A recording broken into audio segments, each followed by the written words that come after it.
எங்க அடி வேகமா வீட்டுக்கு வராங்க. வீட்டுக்கு வந்தோடனே அத்தை அம்மா அப்பா இங்க இருக்காங்களா இப்படி சொன்னோடனே அம்மா அப்பாவா அவங்க யாருமே இல்லடி. அத்தை சரிட்ட நான் வந்து உங்ககிட்ட ஒரு முக்கியமான ஒரு விஷயத்தை பத்தி பேசணும். முக்கியமான விஷயமா என்ன விஷயம் டி? இல்ல அந்த முரளி இருக்கான்ல அந்த கிருஷ்ணா அவன் ஏதோ நடிக்கிறான்னு எனக்கு தோணுது அத்தை. நடிக்கிறானா? அது உனக்கு இப்பதான் தெரியுமா? எனக்கு அது முன்னாடியே தெரியும். அவன் எப்படி வச்சு டைமிங் கிளம்ப மாட்டி விட்டே ஆகணும். ஏன்னா 4 நாள் வந்து என்ன ராகு ரொம்ப சந்தேகப்பட்டே இருக்காரு. இது எனக்கு சுத்தமா பிடிக்கவே இல்ல. இந்த மாதிரி சொல்லும் போது இங்க பாருடே அவன் நிறைய மாதிரி தந்திரம் பண்ணா நம்ம ஓனாய் மாதிரி யோசிக்கணும் அப்படின்ட்டு இந்த ஆண்டாள் வந்து அபிக்கு செம்மையா ஒரு ஐடியா கொடுக்குறாங்க. அந்த ஐடியா மாதிரியே இந்த அபி எப்படியாச்சும் முரளி வந்து ஆக்சிடென்ட் பண்ணலாம் அப்படின்னு சொல்லிட்டு இந்த முரளி வர அந்த வழியில அபி வெயிட் பண்ணிட்டு இருக்காங்க. கரெக்டா இந்த முரளி வண்டி எடுத்து வந்துட்டு இருக்கான். வண்டி எடுத்து வந்துட்டு இருக்கும் போது எங்க அபி போடுறா இதுதான் சரியான சான்ஸ் அப்படின்னு வேகமா ஓடி போய் இந்த முரளி வண்டியில அவங்க டிவி வச்சு ஒரே இடையே இடிச்சிடுறாங்க. இடிச்சோன்னு 2 பேரும் டபார்னு கீழே விடுறாங்க. அபி கொஞ்சம் சேஃபா வந்து எப்படியே தப்பிச்சுக்கிறாங்க. ஆனா முரளி அப்படி இல்ல. அவன் டைரக்டா போய் ஒரு கல்லில் அடிச்சு அவன தலையில செம்மையா அடிபட்டுட்டு உடனே அபி வந்து இங்க ஒரு மாதிரி பயப்படுறாங்க. ஐயோ அவன் லைஃப் வந்து ஆக்சிடென்ட் பண்ண நினைச்சோம். ஆனா இப்படி வேகமா போய் மோதிக்கிட்டானே இப்ப என்ன பண்றது அப்படின்னு யோசிச்சு இருக்கும்போது சரி நம்ம அத்தைக்கு போன் பண்ணலாம் அப்படின்னு அபி வந்து அவங்க அத்தைக்கு போன் பண்றாங்க. போன் பண்ணி நடந்த விஷயத்த சொல்றாங்க. கேட்டோடனே அவங்களுக்கே ஒரு மாதிரி அதிர்ச்சி ஆகிறாங்க. சரிடி அவன் உயிருக்கு எந்த பிரச்சனையும் இல்ல பிரச்சனை இல்ல இப்படி கேட்கும் போது அத்தை அவன் உயிருக்குலாம் எந்த பிரச்சனையும் இல்ல. ஆனா எனக்கு தான் கொஞ்சம் ஒரு மாதிரி பயமா இருக்கு. இல்ல நீ எதுக்கும் பயப்படாத. நீ வந்து ஆம்புலன்ஸ் வந்து கால் பண்ணி நீ ஹாஸ்பிட்டல் போ நான் அங்க வந்து பாத்துக்கிறேன் இப்படி சொன்னோடனே இந்த அபி வந்து ஆம்புலன்ஸ் வந்து கால் பண்றாங்க. கால் பண்ணோடனே இங்க ஆண்டாளத்தை சொன்ன மாதிரி அங்க ஒரு டாக்டர் போய் பாக்குறாங்க. அந்த டாக்டர் கிட்ட அபி சொல்றாங்க நீங்க பாருங்க அவனால என் லைஃப் ரொம்ப வீணா கேட்டு இருக்கு. அவன் என் லைஃப் கெடுத்தது மட்டும் இல்லாம என்னோட வாழ்க்கையை வந்து கெடுக்க பாத்துட்டு இருக்கான். அவன் எப்படி வச்சு கையும் கிளம்பா மாட்டி விட்டே ஆகணும். அவன் ஆதாரமா அவன் சொல்ற ஆதாரம் எல்லாமே அவன் வாய் வழியா வந்தாகணும். இந்த மாதிரி சொல்லும் போது இங்க டாக்டர் சொல்றாங்க இங்க பாருங்க அபி நீங்க என்ன தேடி வந்துட்டீங்க எதுக்குமே கொல்லப்படாதீங்க நான் பாத்துக்கிறேன் அப்படின்னு சொன்னோடனே இங்க அபி வெயிட் பண்ணிருக்காங்க. இங்க டாக்டர் வந்து முரளிக்கு ட்ரீட்மெண்ட் கொடுத்துட்டு இருக்காங்க. இந்த முரளிக்கு அவன் தலையில அந்த பழைய மெமரி லாஸ் எல்லாம் கொண்டு வரணும் அப்படின்னு சொல்லிட்டு அந்த ஒரு மிஷினை வந்து அட்டாச் பண்றாங்க. அட்டாச் பண்ணோடனே இங்க முரளிகிட்ட ஒண்ணு கேட்கறாங்க.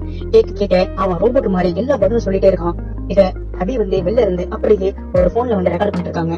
அபி ரொம்ப தந்திரமா இங்க அஞ்சலி வந்து நடந்த விஷயத்த சொல்றாங்க. உடனே அஞ்சலி வந்து பதில் போய் ராகவ் கிட்ட டே ராகவ் உங்க மாமாக்கு ஆக்சிடென்ட் ஆயிட்டா. அக்கா என்னக்கா சொல்ற?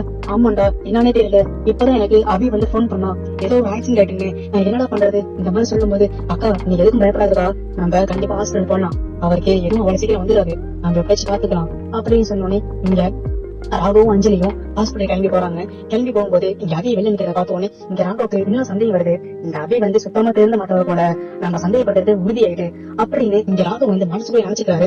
உடனே இங்க அஞ்சலி கிட்ட அபி சொல்றாங்க அக்கா நீங்க ஒன்னும் பயப்படாதீங்க அவருக்கு ஒன்னும் பெருசான அடி இல்ல தலையில மட்டும் கொஞ்சம் அடிதான். ஐயோ அபி என்ன அபி சொல்ற? அவர் ஏற்கனவே வந்து தலையில அடிபட்டனாலதான் எல்லாத்தையும் மறந்துட்டு இருந்தாரு. இப்ப திரும்பி அடிபட்டு இருந்தா அவர் உயிருக்கு எந்த பிரச்சனையும் இல்ல. அக்கா அந்த அளவுக்கு நீ போகாதீங்க அவர் உயிருக்கு பிரச்சனை வாழ்க்கை ஒண்ணுமே இல்ல. நீங்க எதை பத்தி ஃபீல் பண்ணுவீங்கக்கா? அடே என்ன இது நான் அவருக்கெல்லாம் ரொம்ப மிஸ் பண்றேன். அவருக்கு என்னன்னே தெரியல ஒண்ணு மேல ஒண்ணு அடி விழுந்துட்டே இருக்கு. அதை நினைச்சா எனக்கு ரொம்ப கஷ்டமா இருக்கு அபி. அக்கா உள்ள தான் டாக்டர் வந்து ட்ரீட்மெண்ட் கொடுத்துட்டு இருக்காங்க. நீங்க எதை பத்தியுமே பயப்படாதீங்க இப்படி சொல்லிட்டு இருக்கும் போது இங்க அபி என்ன பண்றாங்கன்னா இந்த ராகவ் மட்டும் உள்ள கூட்டிட்டு போறாங்க. உள்ள கூட்டிட்டு போனே இங்க அஞ்சலி சொல்றாங்க டே ராகவ் நானும் வரண்டா என் புருஷனை பாக்கணும் போல இருக்கிறா. அக்கா ஒரு நிமிஷம் இங்கேயே இருக்கா நான் எப்படியாச்சும் நான் பார்த்து என்னால பாத்து கொண்டு வரேன். இந்த மாதிரி சொல்லும் போது இங்க ராகவும் அபியும் மட்டும் உள்ள போறாங்க. உள்ள போனே அந்த டாக்டர் வந்து ரொம்ப கேள்வி கேட்கறாங்க. அதுக்கப்புறம் இந்த அபி வந்து ராகவ் பார்த்து இங்க பாருங்க என்ன நீங்க எப்ப பார்த்தா சண்டை பண்ணிட்டு இருந்தீங்களே அது எனக்கு என் மனசுல ஒரு மாதிரியா ஒரு ஆறாத வடுவா இப்ப வரைக்கும் இருந்துட்டே இருக்கு. ஆனா நான் உங்ககிட்ட ஒண்ணு சொல்றேன் நீங்க என்ன நினைச்சாலும் சரி நான் கண்டிப்பா நான் உண்மையை வந்து நிரூபிக்க சொல்றேங்க அதே மாதிரி நான் நிரூபிக்கிறேன். இந்த மாதிரி சொல்லும் போது இங்க அபி வந்து வெயிட் பண்ணிட்டு இருக்காங்க. கரெக்டா வந்து இங்க ராகவ் வந்து என்ன சொல்ல போறான் அப்படின்னு இவங்க வெயிட் பண்ணிட்டு இருக்காங்க. இங்க முரளி வந்து ஒண்ணு சொல்லிட்டு இருக்கான். இங்க பாருங்க சின்ன வயசுல இருந்து எனக்கு அம்மா அப்பா கிடையாது. அப்ப சுந்தரேத்தன் ஒருத்தவங்க வந்து எனக்கு ஃப்ரெண்ட்லி ஆனாங்க. அவங்க மூலியமா தான் எனக்கு அஞ்சலி தெரிய வந்துச்சு. அஞ்சலியை நான் லவ் பண்ணி தான் கல்யாணம் பண்ணிட்டேன். ஆனா கொஞ்ச நாளுக்கு அப்புறம் எனக்கு அபின்னு ஒரு பொண்ணு மேல ஆசை வந்துச்சு. அந்த பொண்ணு நான் எப்படியாச்சும் கல்யாணம் பண்ணி ஆகணும் அப்படின்னு விருப்பம் சுத்திட்டு இருந்தேன். ஆனா கடைசி நேரத்துல ராகவும் ஒரு பைத்தியக்காரன் வந்து எல்லாத்தையும் சொதப்பிட்டு போயிட்டான். இப்படி சொல்லும் போது இங்க அபி வந்து ராகவ் பாக்குறாங்க. இங்க பாத்தீங்களா இப்ப உங்களுக்கு எல்லா விஷயம் தெரிய வந்திருக்கும். எதுக்குமே நான் சொல்றதுக்கு ஒண்ணுமே இல்ல. உடனே இங்க ராகவுக்கு என்ன சொல்றேன்னு கேட்டீங்க. இங்க வெளில வராங்க. வெளில வந்தோடனே இங்க அஞ்சலி கேட்கறாங்க நீ என்னடா என்னாச்சு இந்த மாதிரி சொல்லும் போது இந்த ராகவ் எந்த விஷயத்தையும் நம்ம அக்காட சொல்லாம அக்கா அவருக்கு ஒண்ணும் இல்ல நம்ம வீட்டுக்கு கூட்டு தரலாம் ஒரு 1/2 hour வந்து டிஸ்சார்ஜ் பண்ணிடுவாங்க அப்படின்னு சொன்னோடனே வீட்டுக்கு ஓடி வராங்க முரளியை. இந்த முரளி உண்மையில தலையில அடிபட்ட மாதிரி அவன் நடிச்சிட்டு இருந்தவனுக்கு இப்ப தலையில உண்மையில அடிபட்டு எல்லாத்தையுமே மறந்துட்டான். இங்க அபி எந்த பிரச்சனையும் இல்லாம இருக்காங்க. அதுக்கப்புறம் இங்க அபி ராகவ் வந்து ரூம்க்கு வராங்க. ரூம்க்கு வந்தோடனே இங்க ராகவ் வந்து அபி கிட்ட அபி கால விழுந்துறாரு. இங்க அபிக்கு என்ன சொல்றேன்னு தெரியல. ஹலோ ஜெயிலர் என்ன என் காலெல்லாம் விழுகுறீங்க? உங்களால காலெல்லாம் விழுக முடியுமா? நீங்க இந்த மாதிரி பண்ண மாட்டீங்களே. அபி என்ன மன்னிச்சிரு அபி நான் உன சந்தேகப்பட்டேன். நான் உன சந்தேகப்பட்டிருக்க கூடாது. என்ன மன்னிச்சிரு அபி நான் அவன் மேல வச்ச நம்பிக்கையை நான் உன் மேல வச்சிருக்கணும். அவன் ஒண்ணு பண்றப்ப எனக்கு உன் மேல சந்தேகமா இருந்துச்சு. மன்னிச்சிரு நான் பண்ணது ரொம்ப தப்பு. இந்த பாருங்க, நான் இதை உங்ககிட்ட ஸ்டார்டிங்ல சொல்லிருப்பேன், ஆனா நீங்க நம்ப மாட்டீங்க. அதையும் இதையும் மேட்ச் பண்ணி திருப்பி என்கிட்ட தான் சந்திக்க வருவீங்க. அதனாலதான் ஆதாரமா வாயால சொன்னாலும் உங்களுக்கு பத்தாது, ஒரு வீடியோ காமிச்சா பத்தாது, அதான் உங்க கண்ணு நேர் எதிர்க்க அவன் வாயாலே சொல்ல வச்சேன். இந்த மாதிரி சொல்லும் போது இந்த ராகுக்கு என்ன சொல்றேன்னு தெரியல, அப்படியே கூன் கூறி நிற்கிறாரு. அதுக்கப்புறமா எல்லாரும் சொல்றாங்க, இங்க பாருங்க, நீங்க தப்பு நீங்க உணர்ந்துட்டீங்க, எனக்கு இப்ப எந்த பிரச்சனையும் இல்ல, நான் ரொம்ப சந்தோஷமா இருக்கேன், இனிமேல் நீங்க சந்தேகம் பட மாட்டீங்க. உடனே ராகவ் வந்து வேகமா தலையாட்டிட்டு, அபி இனிமேல் எவ்வளவு பெரிய சுச்சுவேஷன் வந்தாலும் சரி, நீதான் என் பொண்டாட்டி, நான் என்னைக்குமே சந்தேகப்பட மாட்டேன். இப்படி சொன்னோன்னே இந்த அபிக்கு ரொம்ப சந்தோஷமா இருக்கு.